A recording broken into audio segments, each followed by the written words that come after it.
Good evening. Mia is off tonight. Police have arrested a man for the second time for the murder of 11-year-old Josue Flores. He's expected to face a judge in the morning. And new tonight, here is Andre Jackson's mugshot. There he is, smiling for the camera.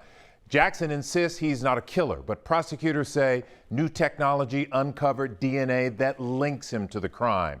We have live team coverage tonight. First, Larry Seaward with the case prosecutors say is much stronger this time around. Larry?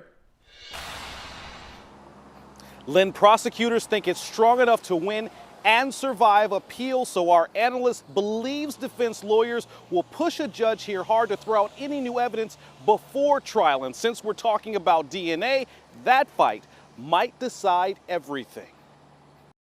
DNA is hard to refute. You know, it's not like a fingerprint. It really says, Cletus, you were there. DNA on Andre Jackson's jacket. Twice, police saw links to Josue Flores' murder. The first time, prosecutors say test results were at best inconclusive and in some regards excluded Jackson as a suspect. Nearly 2 years later, new DNA analysis gives prosecutors confidence Jackson is their guy. It was tested by a lab that had superior capabilities to the first lab that tested it several years ago. KHOU 11 News legal analyst Gerald Tree sees one problem: conflicting results. It all depends on the science. Demand explanations Jackson's defense could exploit. They're going to go through every hurdle and every hoop to see if the science is right, to see if it matches up correctly.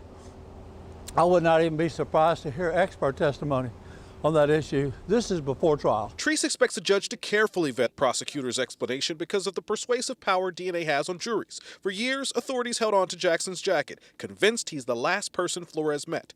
They waited for science to bring better ways to prove it. Detectives recently found a lab in Florida. The FBI paid, then a grand jury indicted. And unless Jackson's defense proves he was set up or that prosecutors botched evidence, Treese sees only one outcome: settled before any trial. If this science is held to be what's legitimate, valid, proper in every way, I think the defendant's going to have a hard time. If new DNA evidence is allowed in court, Treese says he would not be surprised to see Jackson's lawyers accept a plea to save their client's life. Lynn, Jackson is expected in court here tomorrow morning.